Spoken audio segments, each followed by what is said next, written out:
హల్లెలూయా. దేవునికి స్తోత్రం. మీకు అందరికీ కూడా నా యొక్క శుభాభివందనాలు తెలియజేస్తున్నాను. ప్రియ దేవుని సంగమ, అనుదిన ఆత్మీయ ఆహారముగా ఈరోజు దేవుని యొక్క వాక్యము ప్రకటన గ్రంథము 21వ అధ్యాయము 27వ వాక్యము. గొర్రెపిల్ల యొక్క జీవ గ్రంథమందు వ్రాయబడిన వారే దానిలో ప్రవేశింతురు గాని నిషిద్ధమైనదేదైనను అసహ్యమైన దానిని అబద్ధమైన దాన్ని జరిగించువాడైనను దానిలోనికి ప్రవేశింపడు.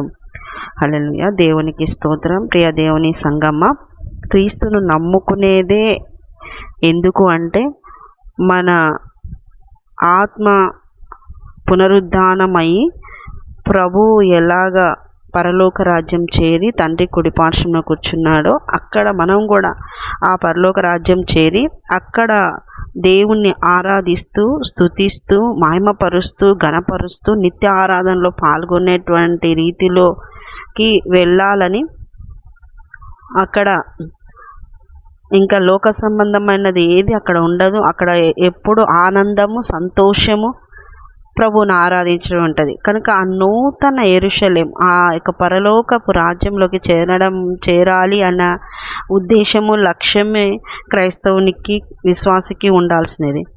అయితే ఇక్కడ ఆ పరలోక పట్టణంలోకి చేరాలి అంటే మొదటగా జీవ గ్రంథమందు పేరు రాయబడాలి. జీవ గ్రంథమందు పేరు రాయబడాలి.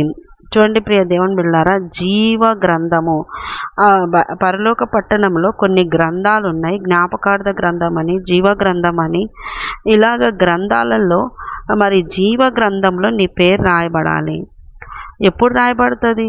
నువ్వు మారు మనసు పొంది బాప్తీసం తీసుకున్నప్పుడు నీ యొక్క పేరు జీవ గ్రంథమందు రాయబడుతుంది. ఆయనను నోటితో ఒప్పుకొని క్రియల రూపకంగా బాప్తిసం తీసుకున్నప్పుడు నేను క్రైస్తవుడినే, నేను యేసయ్యను నమ్ముతున్నాను అని నువ్వు క్రియల రూపకంగా చెప్పినప్పుడు నీ పేరు అందులో వ్రాయబడుతుంది.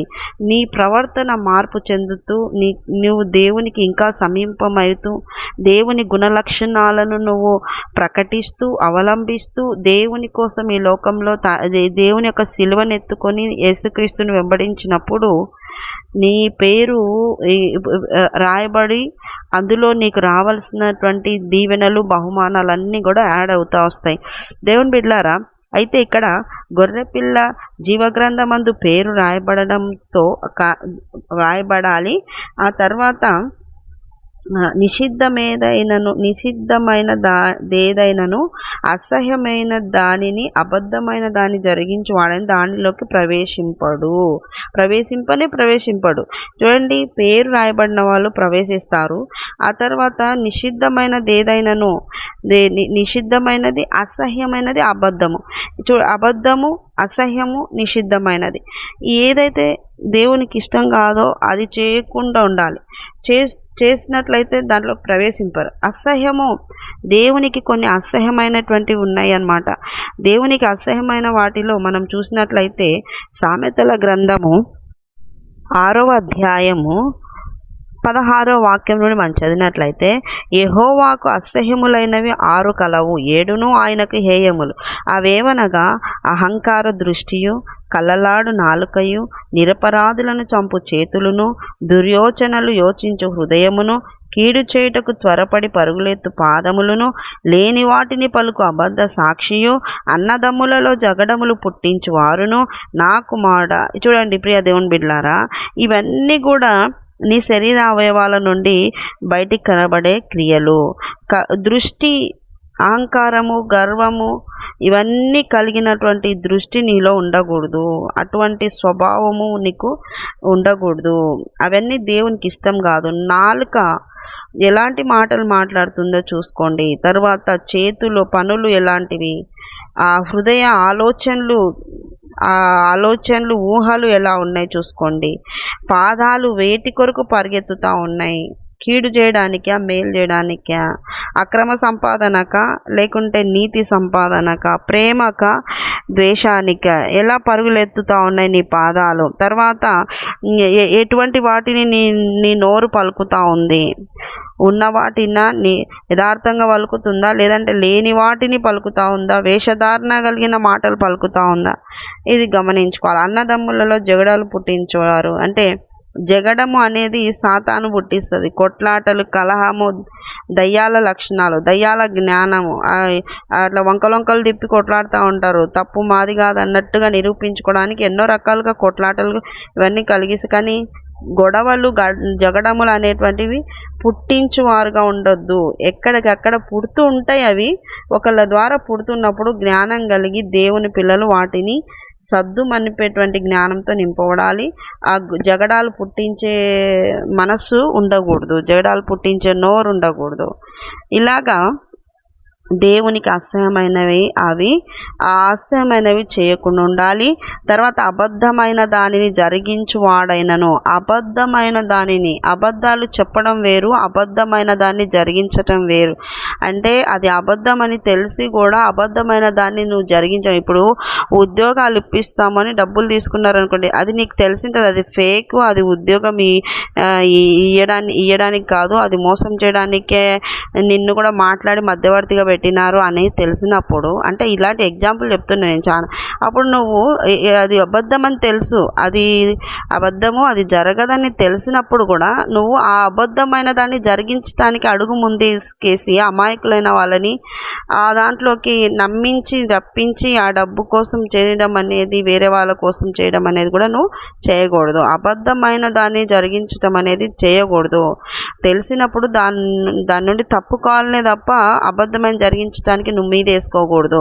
కనుక ప్రియ దేవుని బిడ్డలారా, ఇటువంటివన్నీ చేసేవాళ్ళు ఆ దాంట్లో ప్రవేశించరు. మరి క్రైస్తవుడుగా నువ్వు ఒక డెస్టినీ నీకు ఉంది, పరలోక రాజ్యం చేరాలి అని అనుకున్నప్పుడు ఆ పరలోక రాజ్యం చేరడానికి నీ గుణ లక్షణాలు ఏవైతే మరి దేవునికి ఇష్టం కాదో అవన్నీ తొలగించుకొని దేవునికి ఇష్టంగానో దేవుని సంతోషపరిచే విధంగా గాను ఉన్నట్లయితేనే జీవగ్రంథంలో పేరు రాయబడాలి. దేవునికి ఇష్టమైన కార్యాలు, క్రియలు కలిగి ఉండాలి. అప్పుడే నువ్వు దాంట్లోకి ప్రవేశిస్తావు. లేకుంటే ప్రవేశింపరు అని వాక్యం సెలవిస్తుంది. కనుక మరి క్రైస్తవుడుగా లోకంలో ఊకే బైబిల్ పట్టుకొని తిరగనీకి కాదు కదా. ఊకే నేను క్రైస్తవుని నేను చెప్పుకోనికి కాదు, ఆదివారం మందిరాలకు పోతున్నామని కాదు. మరి క్రియలు ఏది, నీ యొక్క స్వభావాలు ఏది మారినయా, చూపు మారిందా, మాట మారిందా, ఆలోచనలు మారినాయా, నడవడి మారిందా, చేతుల పనులు మారినాయా, క్రియల్లో తేడా కనపడినప్పుడే క్రియల్లో తేడా కనపడాలి. క్రియల్లో మార్పు జరగాలి. మునపటి బ్రతుకుకి ఇప్పటి బ్రతుకుకి నీకు మార్పు జరగాలి. ఆ విధంగా మార్పు జరిగిన వాళ్ళకే ప్రవేశం ఉంటుంది. కనుక జాగ్రత్తగా మీ యొక్క జీవితాన్ని ఈరోజు నువ్వు లీడ్ చేస్తున్నావు. ఈరోజు ఉదయకాలం లేచినప్పటి నుండి మరి ఈ యొక్క వాక్యాన్ని విన్న తర్వాత నీ యొక్క క్రియలను పరీక్షించుకో. ఇలాగుంటే నేను పరలోక రాజ్యం పోతానా, ఇలాగుంటే ఈ విధంగా మాట్లాడితే నేను పరలోక రాజ్యంలోకి ప్రవేశిస్తానా, ఈ విధంగా చూస్తే పరలోక రాజ్యానికి ప్రవేశిస్తానా, దేవునికి అసహ్యమైనవి చేసి నేను పరలోక రాజ్యానికి ప్రవేశించలేను అనే సత్యాన్ని ఎరిగి దేవునికి ఇష్టమైనవి రూల్ ప్రకారంగా దేవుడు ఏవైతే పెట్టినాడో వాటన్నింటినీ ఆచరణలో చూపించి దేవుని యొక్క రాజ్యంలోకి ప్రవేశించాలి. అట్టి కృప మీకు అందరికీ కలుగును గాక. చిన్న ప్రార్థన చేసుకుందాం. యేసయ్యా నీకు వందనాలు ప్రభు, విన్న వాళ్ళని దీవించండి తండ్రి. అయ్యా నీకు ఇష్టంగాను నీ యొక్క వాక్య ప్రకారంగాను మారు మనసు కలిగి బ్రతుకున్నట్లు సహాయం దయచేయమని, అయ్యా నీ దయా వాత్సల్యము కుమరించమని, వింటున్న వారి జీవితాల్లో వాక్యము కార్యరూపకం జరుగునట్లు మీ యొక్క ఆత్మ నడిపింపు వారికి దయచేయమని, క్షేమం దయచేయమని యేసు పరిశుద్ధ నామములో అడుగుతున్నాం మా తండ్రి. Amen, amen, amen. యేసు రక్తమే జయం, సిల్వ రక్తమే జయం. ప్రవేశ నామానికి సంపూర్ణ విజయం కలుగునుగాక. Amen, amen, amen. Good morning. Praise Lord. దేవుడు మళ్ళీ దీవించునుగాక. ఆమెన్.